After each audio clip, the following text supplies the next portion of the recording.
same-sex relationship unsaon pag-address diri sa atong simbahan as an AY leader. Kini atong tagagpagtagad sa Dear Panimbaya.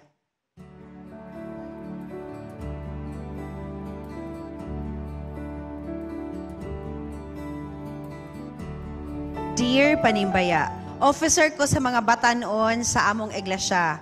Ako nagsulat karon para mangayo og tambag. Isip leader sa mga batanon nga naasad mga sumusunod. Miawat ang isa sa among mga batanon anang same-sex relationship. Unsay stand sa atong iglesia sa mga ingon ani? Dapat ba mubadlong ta? Di sad nako sila madiretso og badlong kay nakakita man sa sila sa mga adult sa palibot nga nagbuhat pod og mga ingon ana. Maingnan ko nila nga sila man gani gabuhat ana nganong ako lugar dili. Daghang salamat. Crucial and very sensitive ang atong tambaganan karon mga kapaglaom, no? But to our sender, ay hinaot nga nagtanaw ka karon, gisend din mo ni a week ago ug natanaw ka, I hope karon mga kapaglaom. So atong naata diri magtatambag nga maghatag sa iya ang we believe nga God is really God sent him here today para ani kay I believe Pastor as a chaplain iya pud ning expertise. But we have to move on dito sa unahon sa nato si Shireen og si Dio na sila mga bisita nga maghatag pud og tambag niini. Yes, Ate Charm, thank you so much. Kaubanan mo karon ng mga kaigsunan nato diri sa Riverside Church. We have Ma'am Che and Ma'am Joy. So na-aware na sila sa ato ang problem karon dino. So ato silang pangayoon og kanang mubuog direct to the point gid kay ganahan gid sila motubag og direct to the point. So good ta ni Ma'am Joy. Ma'am Joy. Yes, Ma'am Joy. Good morning sa tanan. So para sa ako kabatanunan, atog yung isubmit tanan sa Ginoo. Kay karon nga generation, copy-paste na lang ginatanan karon. So kung dili nato i-surrender, kuan sa Ginoo tanan, wala gid tay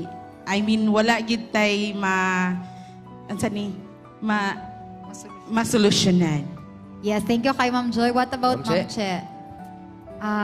Atong gi-embrace ang atong mga kabatanunan nga naka-experience in ani nga mga challenges, and it's really possible nga naana siya nag-exist sa atong church.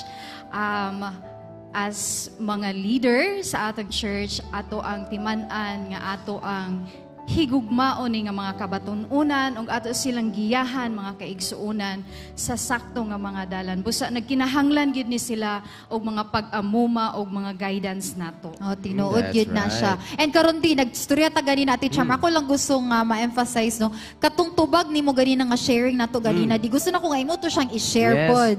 Okay, so akong pag study po naning sa situation nga na-learn ako nga kitang tanan na atay mga sinful tendencies sa kinabuhi nato. Dili lang ang pagiging having same-sex attraction, sama na siya sa mga uban pod nga mga weaknesses nato, sala nato as Christians. Pagiging libakira, pagiging alcoholic, pagiging has a tendency nga mga bit.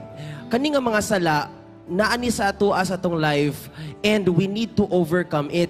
Okay? Do not be we have to overcome our sinful tendencies. Muna siya. So, muna ang ang pauta na is, gusto ni, di ba, ato bang badlungon? No? The answer is, we need to point them to the truth. Kasi if atong tanawon ng Bible, naagi dira ang truth, ang true na design sa Ginoo sa atoa. So, in order to help these mga kaigsunan nato who are struggling with this sinful desires, we need to point them to the Bible in the most compassionate and kind way. Yes. Thank you so much, Di, for your point. Ate Charm, balik na, Ate Charm. Nahan ko atong point nga, in the most compassionate and kindest way na atong dapat wato, no? Bing, unsay mo ka storya, Bing? Nakulbaan ko, te. Para sa ako, we have also to acknowledge no nga nag-exist jud ni pud natay mga membro sa ato ang iglesia nga na jud na mga inani bitaw. And this is really reality ni siya sa karon nga panahon na. Yes. And I believe we need to address this situation. No, high time na dyan siya karon nga address dili lang bitaw nga to ang baliwalaon. We have also we have to acknowledge nga nana sila sa to ang iglesia, and we have also to have that accepting spirit bitaw. I mean, not to tolerate their action, but kana bitang kay tungod ilan ang gibuhat at ilan nang naslay may nanagawi, dili na lang yun nato sila ipadayon or dili kita accepting sa silang pagkasila bitaw, because these people magamit kay ni sila simbahan. They are talented. They're talented. Nana sa mga ideas nga wala dito nga makatabang sa pagtubo sa atong iglesia.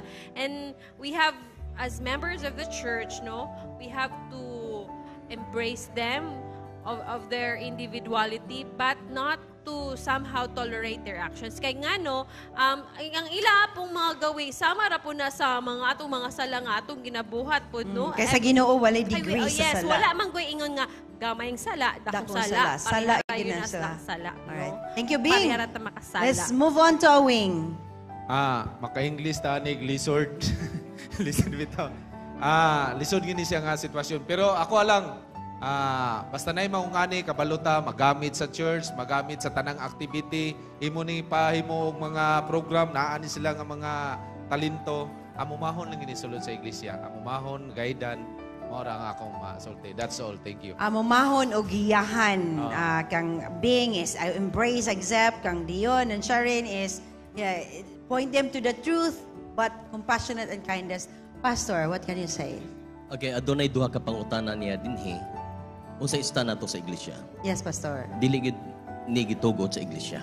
As what the Bible says, dili gid ni gitugod sa Bible. Ang same-sex relationship. It's not about sa iyahang difference sa iyahang pagka-bisexual. But pag-practice na og relationship ngadto sa same-sex, which is dili na maayo. Though that is makonsider nato iyahan ng weakness, everybody has weakness. Correct. Pero dili nato tugutan nga ang weakness nimo mo'y mohatod nimo sa pagpakasala. Kung kana imong weakness, example, ingon anak na gyud iyang pagkatao, accept nga imo ng weakness. Accept nato siya as tao. Kita natay weakness, lahi lang ato, lahi lang po diha. But kung kana nga weakness mo na magamit ngadto sa pagka-bato ng relasyon sa same sex, diyan ang problema. Akong weakness, example, ang weakness sa isa, dili ingon ana, pero daghan man pud kayo kasawa. Okay. Weakness gyapon to. So dili Yes. pud tugutan nga iyang pagka-weakness kato sa nalanganan, kato sa nasubraan. So do not let your weakness leads you to sinning. And ang sin pagid nga ang church madamay mo nang atong church ana include gina siya sa disciplinary action. Okay. Ang atong church din ang second question man gud diha, unsa man ato ba ni siyang tambagan? Murag ana man to. Badlungon. Ato ba ni siyang badlungon? Ikaw nga iway leader kay nagpangutana ani sa nasabtan iway leader under na nimo, ikaw gyud ang may right sa pagbadlong una ana. As leader. Pero mo na din to ning abot to ilang mga unsaon pagbadlong. Nga mumahon, giyahan, nga kana siya dili maadto didto og di pud siya maluya kun dili madasig. Pero ang problema mo gud ato sa pagbadlong niya na may uban adult naga himo ana. So wala man pod gi-consider unsa to nga adult membro ba to sa church or dili. Assuming na lang membro sa church para lisod-lisod. Assuming na lang dili pasabot nga kun ginahimo sa uban Maayo. bisan pa og perting daghanang nagahimo ana og bisan pa og leader paggahimo ana kung against gani na sa Bible di ginamayo Do baton. not be conformed So, to the world. Do not conform. Ayaw, sige lang, kung gihimo nila, di pasabot tama to. Mali gyud gyapon. Thank you kayo, Pastor, no? Sa atong letter sender, hinaot pa nga makabaton ka og courage.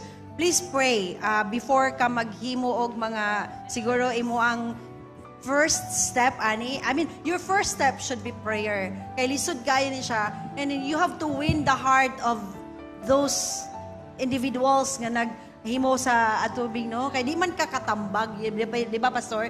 You cannot really give advice if you are not a friend. If you are not close to the person. Agree, ate. First step is relationship building. You need to really bond. misunderstood Oh, siya. kay kung diretso ra manggo dili kayo. So salamat kayo pastor. Thank you, Pastor. Thank you so much, Pastor. kayo. Very timely nga ikaw yun ang nag-guest nato today. This is really crucial. The views and opinions expressed in the program are those of the hosts and guests and do not necessarily reflect or represent the beliefs and teachings of the program, the network, and the Seventh-day Adventist Church.